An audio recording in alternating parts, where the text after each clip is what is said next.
Si tu avais rien aujourd'hui, tu irais vivre où pour tout construire, opportunités et qualité de vie? Tu sais, moi, j'ai pas peur de repartir à zéro. Comme je t'ai dit, il n'y a pas de sous-métier, pas de sous-homme. Moi, tu me dis nettoie les chiottes, je le fais. Je m'en fous et je le fais avec le sourire. Parce que, voilà, il faut bosser dans la vie. On m'a appris à bosser. Euh, je sais pas. Les pays où je trouve, ça dépend. Ça dépend. Si j'ai zéro et je repars à zéro et je suis salarié, bah, je vais en Suisse, en Australie ou au Luxembourg. Je suis bien payé parce que l'idée, c'est de mettre de l'argent de côté vite fait pour aller faire mon business. Une fois que je fais mon business, ça dépend.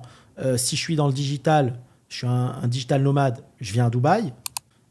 Si je veux faire de la restauration, je reste en Europe. Parce qu'ici, le niveau il est trop haut. Comme j'ai dit, il faut au moins 2-3 millions de dollars pour bien investir. Je viserai les pays où les banques financent le mieux. Tu vois. Ça dépend. Si je fais de l'immobilier, j'achète des appartements, je les loue, je construis des maisons, je vais au Maroc. Voilà. Après, ça dépend de quelle activité tu fais. Après, si tu me dis bon vivre, je suis un fan de Marrakech, encore une fois. Après, tu peux peut-être pas y rester un an d'affilée, parce qu'au bout d'un moment, tu vas t'ennuyer. Mais je suis pas un grand fan des États-Unis, franchement. Le Canada, il caille.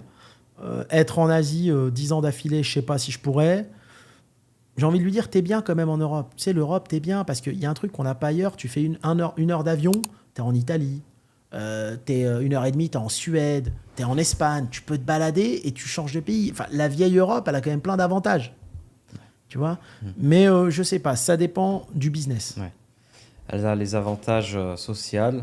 Quand tu commences à travailler, Ah ouais. tu mets de côté, il n'y a pas de souci. Quand Ouais. tu veux ouvrir un business, c'est que tu as un gros capital, enfin un capital un peu. Ouais. Tu réfléchis au pour et au contre de chaque pays. Exactement. Il y a, la France, aujourd'hui, tu as plein d'aides à l'entrepreneuriat, tu as la BPI, tu as tout. Si tu veux le modèle entrepreneurial, il est bien fait. Attention, on va pas cracher dessus, il est bien fait.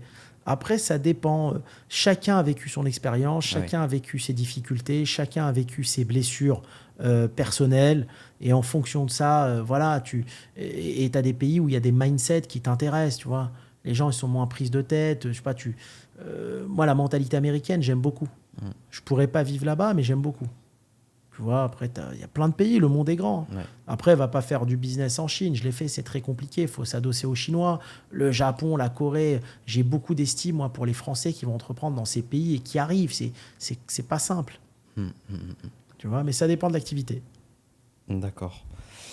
Alors, une autre question. La France fait tout pour qu'on parte de nous-mêmes, j'ai l'impression. Qu'est-ce que tu en penses? Alors, c'est un quoi? C'est quelqu'un de la communauté? C'est Dal, la même question. Ouais, je pense que ouais. Il n'y a pas de photo, donc j'arrive pas à voir son visage.